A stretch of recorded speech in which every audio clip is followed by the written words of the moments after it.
because from Memphis, I had pictured as far as the Kaaba, and only going beyond it, it's like the part where you disappeared on the other side when you're going around. I had never pictured that Mina was beyond a city further that way, and where I found myself going on me, I am on the other side of the Kaaba.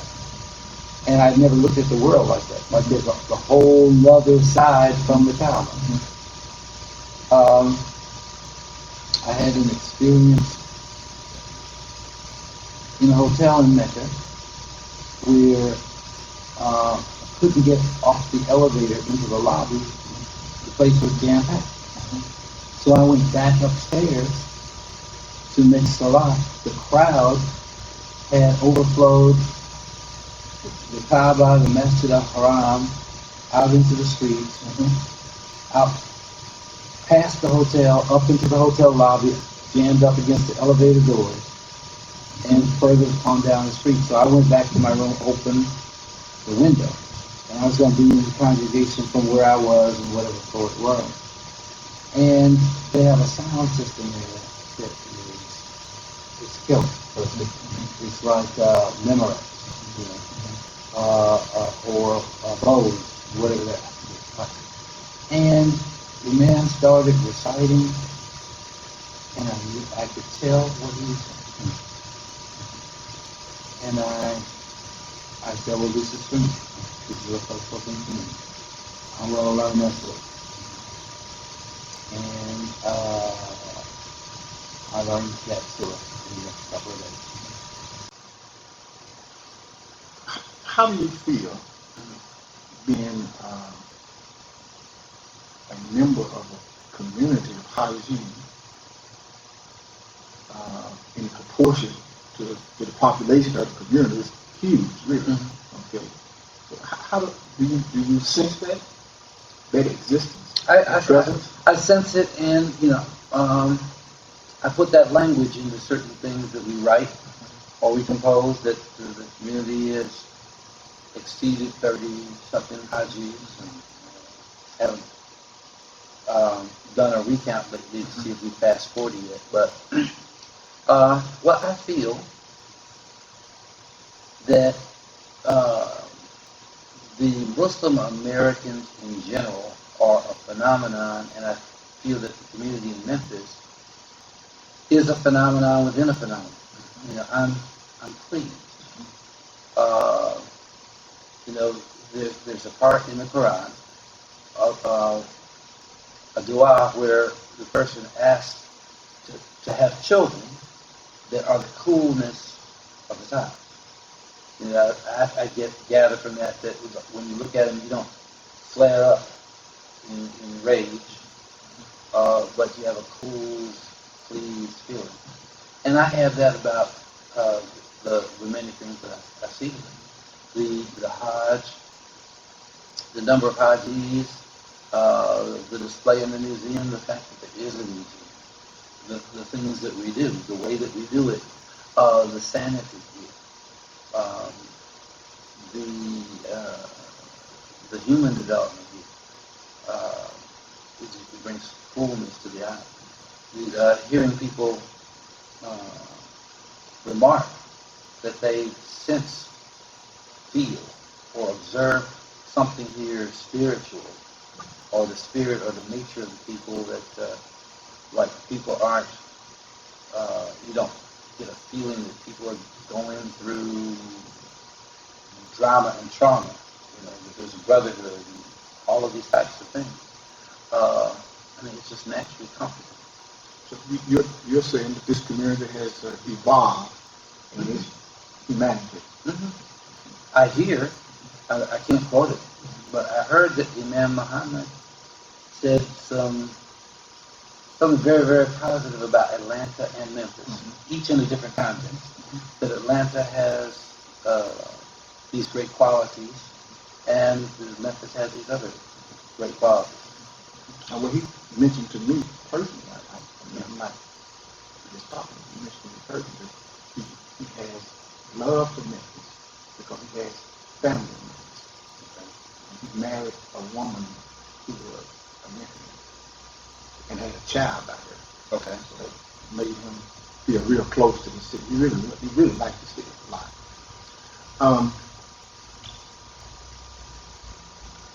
Where do we go from here? But as a community of people, taught like Imam Muhammad and still being taught by him. Okay? What, in your vision, as a leader in this community and as a leader in the United States of America, where do we go from here? Well, to be candid, my concept of leadership is not one where we go is like a function of my vision, initiative, and take the community here and take the community there. I think Imam Muhammad, amongst all of these other things that he's blessed us with, he has done a lot of weeding of the garden, idea-wise, without personally coming in and doing it himself, to show us what's the real valuable fruit, what's the garbage, what to get into and what to stay away from.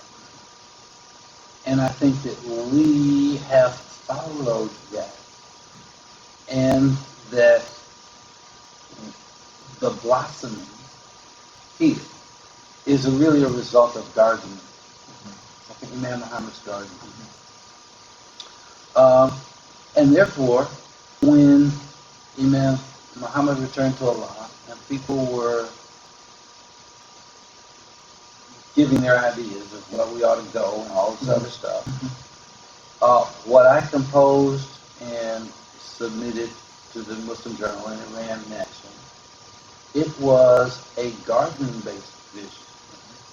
And the picture is like a goodly word, right? Or like a goodly tree. The roots are well planted, and its branches reach forth forward to the heavens, and it brings forth its fruit at all seasons. So if we stay well rooted, where we go is in the development of all of the things that have been planted here, as opposed to us trying to uproot and come up with some new design or scheme. And we have manifested that Imam Muhammad's concept of life, community life, is good for us. We haven't maximized the development of it. Our challenge is communication and dawah, whereby new people can come in, be led to the benefit and participate in it. But we definitely don't need to reconceptualize. Some cities need to reconceptualize because they never quite hit the zone where the natural growth was satisfying to them. So if you weren't happy with yourself and your sense of direction before you pass, you feel a great need to find something. But we found it. Okay? This community. We're not lost. Right. We're not dealing in lostology, lostism, sense of loss, etc., etc. We're not fearing and we're not grieving. We have some misconceptions, misconceptualizations to cure. There is a sense of separation where the opportunity is in real participation. This whole thing of I'm a sophisticated Muslim. I comment about the Muslims in the voice of they this and they that. That leads to a less happening in your life and a greater sense of dissatisfaction. I think some of that has probably gotten modeled in front of the younger people. And so some of the younger people have to be disillusioned from the idea that they're real sophisticated to be off into something else. And, you know, we can do that. Tell us about your Quranic experience.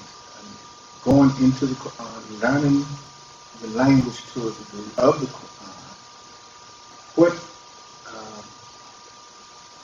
What has that done for you, and how have you transferred that to this community? Okay. What it has done for me, it has allowed me to get more out of the Quran that I have and the leadership of Imam Muhammad. Imam Muhammad speaks in English, and what you get out of it may vary according to your Quran study. Okay? Some people hear a point that he's making. Some people hear a point and hear it in the context of the verse that comes to mind at the same time. And the Quran says things that you can't tell that it's saying. You'd never know that when Yusuf Ali says, these are the ones who will be successful, these are the ones who will attain felicity, it's actually the same thing being repeated. He translated it two different ways, and you innocently think that it's two different things. So there's more that you discover. Now, how I think I've related it to the community. For one, I naturally have included in my thoughts some of the fruits of what I found. I shared with others. But I think it's probably fair to say that I have communicated a confidence and a sense of victory that I didn't get off into the Quran and it made me crazy. I didn't get off into the Quran and it turned out to be a waste of time. I think you can feel that. And I think I've also communicated that if you get off into the Quran here, you're not getting off into a Sharif trap where Sharif is going to make you a Sharifite. I think I've made it kind of clear that you can feel that you can get off into the Quran for whatever Allah will bless you with, not so that I can doctrinize you with something as an individual. And so, I mean, the fact that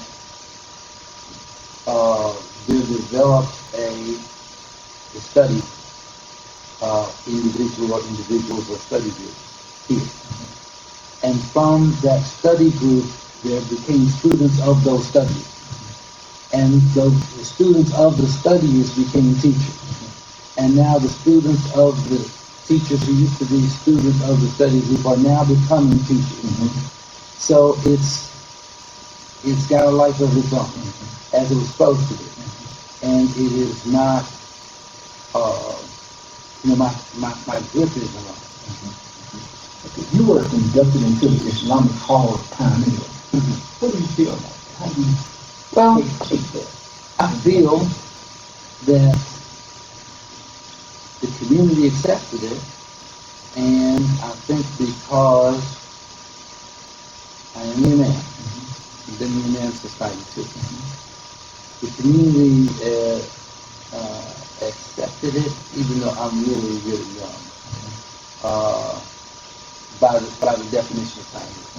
So, even though I really wasn't around back in the day, and I didn't do my share of soldiering under the Honorable Elijah Muhammad, I feel that the community accepted it. I would have understood, not being in the Hall of Pioneers. But it's all according to how you define pioneer. Right. Yeah. Okay. Well, let me ask you this question, which tags on to your thinking about the Nation of Islam and the community of Imam Sharif Muhammad and the transition from that to this. Is there room for another people? You have the Nation of Islam people, okay, and then you have the people who come under the leadership of Imam Sharif Muhammad have very little knowledge about the Nation of Islam. Okay. Could that person who come at that time be a pioneer under Imam Sharif Muhammad's leadership? That's been over about 35 years or so. Well, And feel comfortable as one. well, it just depends. See, if we are going to use our own language, pioneer can be whatever we choose to be. Right. Imam Muhammad spoke on what he meant by pioneer. So if you take it that we're assuming we're using his definition, then that means people who were in the community before us, whatever year he spoke. Okay, and I don't know if it's 65, 60, 70, whatever it is. So, I mean, yeah, there's pioneering in a sort. You know, the first Muslim to do this, the first Muslim to do this. So I'm the first Muslim to be the third Imam.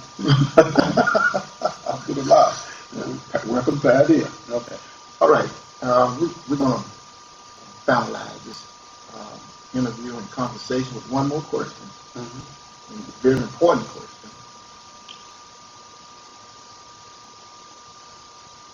What do you see as the future for our young people, our youth, and our community life? And I'm speaking in terms of 50 years down the Okay. future.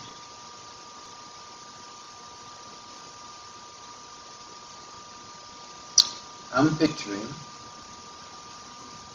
and this is, an unrehearsed question and answer. I'm picturing a step that we've got to take that we haven't taken yet. We had a manhood emergency summit or something like that, where we put the generations together. But we have a translation job. We have to translate. I would say, what Imam Rasul Madjid saw. May Allah be pleased with you. Into language where the younger people can see what he saw. Because the opportunity for this is my opinion, is not an opportunity if they don't see it. And I just have a sneaking suspicion, and I'm saying this before I get it all worked out. We're just going to have to bust out some illusions. We just have to